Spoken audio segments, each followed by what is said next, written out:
Olá a todos, meu nome é Alexandre Sena, sou professor adjunto da UERJ e vou apresentar uma vetorização eficiente para o algoritmo de interseção raio-triângulo nas arquiteturas multicore.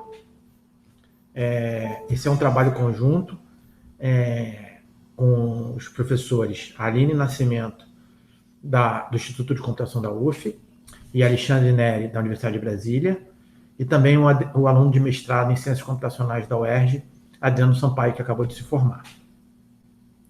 Bom, esse é basicamente o roteiro da apresentação. Primeiro, uma breve introdução, depois eu vou falar sobre o algoritmo de Ray Tracing, a vetorização proposta nas arquiteturas Ion, análise experimental e as conclusões. Bom, o Ray Tracing é um algoritmo de computação gráfica para a síntese de imagens 3D. Ele é muito utilizado tanto na indústria de games, como também na indústria cinematográfica, porque ele consegue produzir resultados muito próximos da realidade. Ele funciona a partir da simulação entre raios de luz e os objetos de uma cena 3D. O problema dele, da utilização desse algoritmo, é que ele é muito custoso computacionalmente.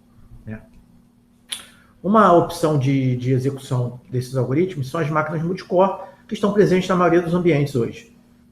Agora, para se usar essas máquinas multicore eficientemente, não só é necessário utilizar os múltiplos cores, múltiplos núcleos disponíveis, como também as instruções SIND vetorizadas disponíveis nessas arquiteturas. Então, o objetivo desse trabalho é propor e implementar uma vetorização eficiente para as instruções AVX512 disponíveis nas máquinas Xeon mais atuais. Além disso, é avaliado o desempenho da vetorização em um único núcleo da máquina e também o conjunto vetorização mais paralelismo para aproveitar todo o potencial das arquiteturas multicore. Bom, aqui nós temos uma versão simplificada do algoritmo de Ray Tracing. O mais importante aqui é perceber que o objetivo do algoritmo de Ray Tracing é calcular basicamente a interação entre os raios e a cena 3D. Então, para isso, todos os raios da cena são percorridos no loop mais externo, e no loop mais interno, para cada raio, é calculada a distância entre esse raio e os objetos da cena. Os objetos, no caso, os triângulos, que ele intercepta. E a menor distância com esse objeto que ele intercepta é retornada. Tá? Bom, a vetorização das arquiteturas Ion. Então, como já foi dito, para você aproveitar o potencial dessas arquiteturas, é essencial aproveitar o potencial das instruções SINT, que são instruções vetorizadas, de maneira que sua aplicação se torna, em vez de escalar, vetorial. Inicialmente, as primeiras instruções disponíveis nos Ions eram as instruções chamadas de MMX, de apenas 64 bits. Nas máquinas mais atuais, as instruções disponíveis são do tipo AVX512 e você consegue aí com 512 bits. Tá? A vetorização, ela basicamente transforma, ou seja, um processo escalar em vetorial. Você, em vez de estar executando variáveis, você passa a executar vetores. Variáveis escalares, você passa a usar vetores, variáveis vetoriais. E se a gente tem um código simples e otimizado, o próprio compilador é capaz de autovetorizar o código, principalmente o compilador ICC da Intel. Tá? Mas isso só serve para códigos bem simples e otimizados. Para códigos mais complexos, ou seja, o compilador não é capaz de autovetorizar o código. E aí o que a gente faz quando isso acontece? Duas opções: vetorização explícita e programação com instruções de SINT. A vetorização explícita é usar no OPMP as operações disponíveis para trabalhar com as instruções SINT. E a programação com instruções SINT é uma API chamada Intrinsics, que a Intel disponibiliza. Enquanto que a vetorização explícita é bem mais simples que a programação Intrinsics, a programação Intrinsics é bem mais poderosa e permite aproveitar todo o potencial das instruções vetorizadas. Então, a vetorização para o algoritmo de Ray Tracing, ela foi adotada a programação com Intrinsics. Por quê? Justamente para aproveitar todo o potencial dessas instruções. Para calcular a interseção do raio triângulo, que é a principal operação no Ray Tracing, são necessárias operações com vetores. Vetores aqui no digo são operações matemáticas, tipo produto escalar, produto vetorial, subtração. Então, uma maneira simplificada de vetorizar o algoritmo seria, para cada par raio triângulo, realizar essas operações matemáticas simultaneamente. Por exemplo, aqui tem uma operação sub, que ela é definida por 3 subtrações nas coordenadas dos vértices do triângulo, por exemplo. Então, a gente poderia vetorizar essas três operações. O problema dessa vetorização simplista é que ela não é escalável, tá? E ela não aproveita todo o potencial das novas máquinas com instruções de até 512 bits.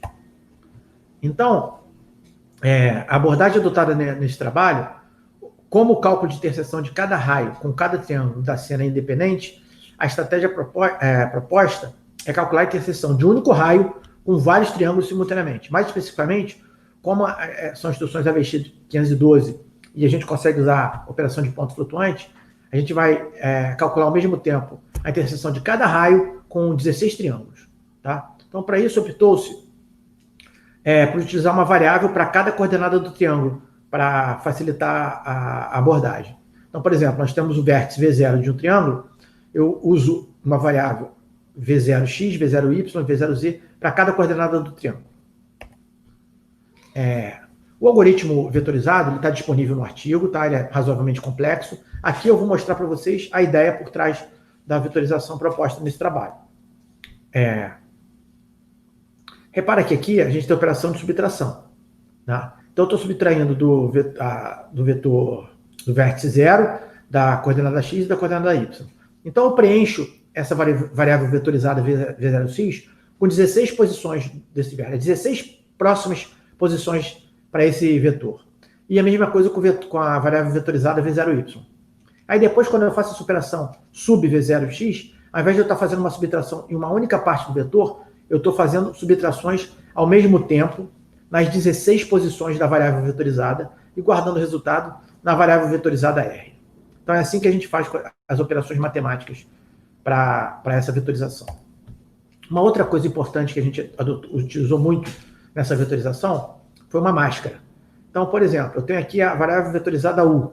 Eu estou comparando cada elemento da variável vetorizada U com o zero, perguntando se o elemento dentro da variável vetorizada é maior do que zero.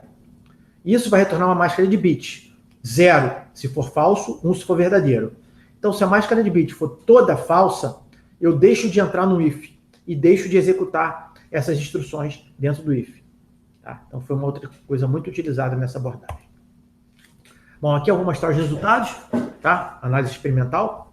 Para isso foi utilizada uma máquina Intel Xeon Platino 8160, com um total de 48 núcleos, tá? A frequência é 2.10 GHz e turbo de 3.70 GHz.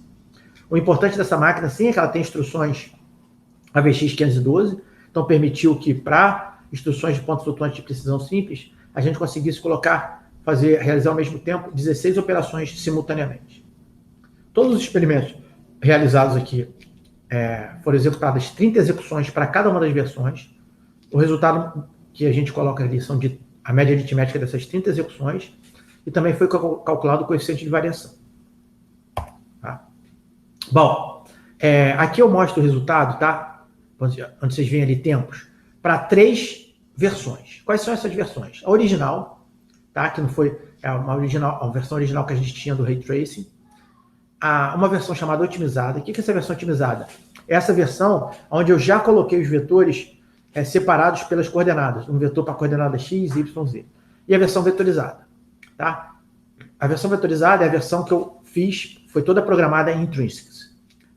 Então, todas essas versões foram compiladas com compiladores ICC da Intel. A versão original, ela não conseguiu otimizar nada. A versão original, o compilador da Intel. A versão otimizada, o compilador da Intel, conseguiu uma otimização, uma pequena otimização. E a versão vetorizada, ela conseguiu ser toda vetorizada. Tá? Então a gente pode ver aí que para vários modelos aí, a gente tem aí a quantidade de raios e triângulos que define se o modelo é grande ou pequeno, que a versão vetorizada foi muito melhor do que as outras duas versões. Né? Ela conseguiu, na média, um speedup de 14 vezes mais rápido, ser 14 vezes mais rápido do que a versão original e 9 vezes mais rápido do que a versão otimizada. Então, a versão vetorizada ela conseguiu mesmo resultados muito bons e ela é muito eficiente. Tá? Aqui é importante dizer que, repara, que mesmo para modelos pequenos, como o modelo 4 aqui, ó, que são só 10 mil raios e 2 mil triângulos, com tempo de 0,3 segundos na versão vetorizada, 0,027 segundos, foi possível alcançar um speedup de 6, que foi o pior caso. E para versões melhores, foi possível alcançar speedup até de 17, e no caso com relação à versão otimizada, até 10. Então foi muito bom o desempenho da vetorização. Todos esses experimentos foram feitos em apenas um núcleo da máquina, tá? Só a vetorização estava sendo testada aqui. Porém, para aproveitar todo o potencial das máquinas multicore, é necessário juntar o SIND, ou seja, a vetorização, com paralelismo. Para isso foi utilizado o modelo de programação paralela OpenMP, né, de memória compartilhada, onde o paralelismo é muito trivial para o algoritmo de Ray Tracing, porque o cálculo da interseção para cada raio ele é independente, ele é calculado independentemente. Então, os raios estão distribuídos igualmente entre as threads, usando um parallel for no loop mais externo lá, daquele algoritmo que eu apresentei para vocês. Tá? A gente usou 3 instâncias para avaliar o paralelismo, chamadas de pequena, média e grande. Tá? Onde a gente aumenta a granularidade das tarefas. A gente vê aqui o tempo de execução da pequena, média e grande, né? Dá para ver que um sai de 1.200, outro só sai de 25 e 140 segundos.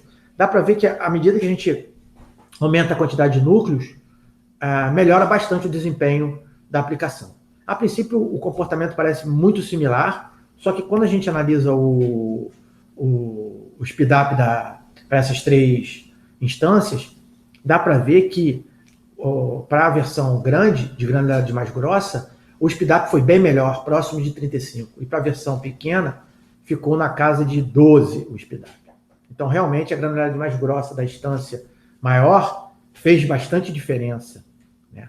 Agora, mais interessante é quando a gente analisa o speedup, que considera tanto o paralelismo quanto a vetorização. Ou seja, eu estou comparando aqui o tempo que eu obtive em relação ao tempo, em relação à versão otimizada, ao tempo sequencial da versão otimizada. Tá? Então a gente viu que foi possível alcançar até 257 vezes melhor do que a versão otimizada. Tá? Quando a gente compara o tempo da versão vetorizada com paralelismo. Tá? Então, com isso, com esses experimentos, deu para perceber que é possível usar eficientemente o algoritmo de Ray Tracing nas máquinas multicore, nas máquinas Xeon. Tá? Finalizando, o Ray Tracing é muito importante para a síntese de imagens, porque ele retrata com fidelidade a cena que está sendo gerada. Em compensação, ele é muito custoso computacionalmente. Então, para isso, a gente pode usar as máquinas multicore. Agora, com isso, a gente tem que usar tanto o paralelismo quanto a vetorização. E esse trabalho propôs e implementou uma vetorização bastante eficiente para as máquinas Xeon. Essa vetorização é escalável, ou seja, numa próxima versão, onde a gente tiver mais instruções de 1024 bits, ela vai poder ser utilizada e a gente consegue um desempenho de até 257 vezes melhor do que uma versão sequencial otimizada. Muito obrigado pela atenção.